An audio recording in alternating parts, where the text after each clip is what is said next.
Comment faire de belles vidéos? Dans cette vidéo, je vais vous donner 10 commandements pour faire des vidéos de qualité. C'est parti! Déjà, il faut distinguer deux types de vidéos.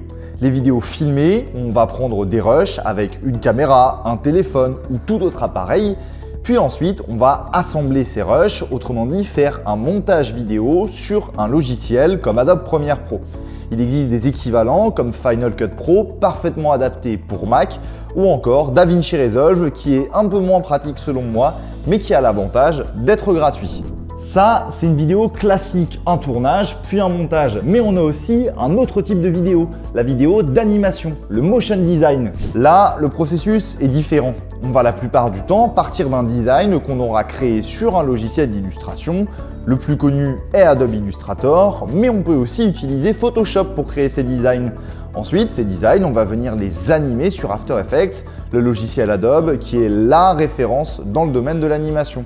Grâce à After Effects, nous allons donner vie à nos illustrations. À noter qu'on peut très bien combiner une vidéo classique, tournée et montée avec Adobe Premiere Pro, avec des passages en motion design, illustrés sur Illustrator, puis animés sur After Effects. C'est par exemple le cas dans cette vidéo. Je suis en train de tourner cette vidéo, je vais la monter sur Premiere Pro, et pour illustrer mon propos, je vais créer des designs sur Illustrator que je vais ensuite animer sur After Effects. Maintenant que nous savons ça, quels sont les 10 commandements d'une vidéo réussie? Je parle ici d'une vidéo classique qu'on va venir tourner puis monter sur Premiere Pro, mais la plupart des conseils que je vais donner dans les prochaines minutes s'appliquent aussi pour des vidéos en motion design. Allez, trêve de bavardage, place aux 10 commandements.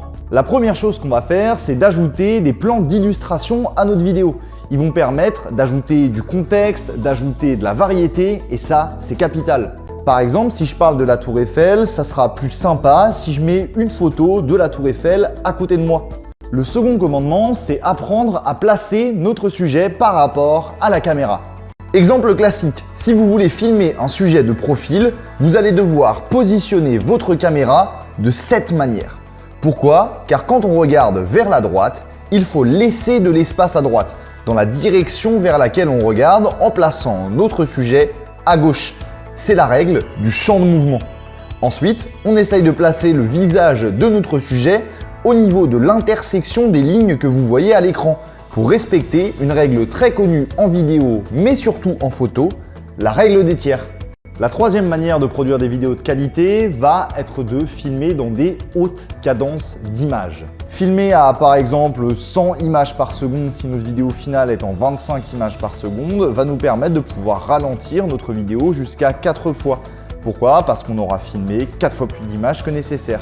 L'autre technique que je peux vous conseiller, c'est de filmer avec plusieurs caméras et l'avantage est multiple. En effet, une règle simple en vidéo est que si on garde plus de 7 secondes nos plans, la vidéo devient moins intéressante. On essaye donc d'avoir au moins 2 caméras, idéalement plus, pour pouvoir avoir une grande variété dans nos plans. Mon commandement préféré, le matériel. Trop de débutants font cette erreur d'acheter une caméra beaucoup trop chère par rapport à leur budget et n'ont même plus assez d'argent pour acheter des micros ou d'autres matériels importants. Voici donc mes conseils d'achat. Déjà, commencez par acheter un micro. Le son, c'est le plus important en vidéo. Ensuite, achetez des lumières. Puis, vous pourrez, pourquoi pas, acheter une caméra et son objectif s'il vous reste de l'argent.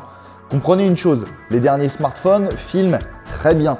Aujourd'hui, un iPhone filme mieux qu'un appareil photo à moins de 600 €. Donc, précipitez-vous sur les micros, sur les lumières, sur les smartphones. Puis ensuite, si vous voulez, vous pourrez vous acheter la caméra de vos rêves. Toujours dans cette idée de variété, je vous conseille de varier la distance avec votre sujet. Alors que veut dire ce terme obscur? Je m'explique.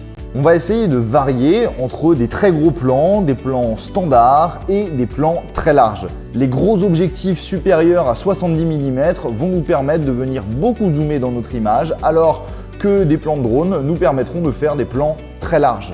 Un des derniers commandements est qu'il faut toujours de l'action. Je m'explique. Si vous filmez un ordinateur, ne filmez pas seulement l'ordinateur, non, filmez quelqu'un qui utilise l'ordinateur. Si vous voulez filmer une caméra, filmez-la quand un caméraman l'utilise. Vous l'avez compris, le maître mot d'une vidéo, c'est la variété. Avoir plusieurs caméras, plusieurs plans d'illustration et un montage peaufiné, c'est super. Mais l'erreur principale des débutants, c'est de vouloir abuser de la variété. Rien ne remplace un bon travelling simple et un montage simple. Ne soyez donc pas trop exotique dans vos montages. 9e commandement, à la fin de chaque tournage, vérifiez que votre matériel a bien fonctionné, que vous n'avez pas oublié de filmer une scène, sinon vous serez contraint de refaire un tournage ou alors de faire du rafistolage comme je suis en train de le faire. Dernier commandement, il est simple. Après avoir vu cette vidéo, vous devez vous engager à respecter les 9 premiers commandements qui s'affichent juste ici. Voilà, vous connaissez ces 10 commandements. Vos vidéos pourront maintenant donc être qualitatives. Il ne vous reste plus qu'une chose à faire, appliquer ces 10 commandements.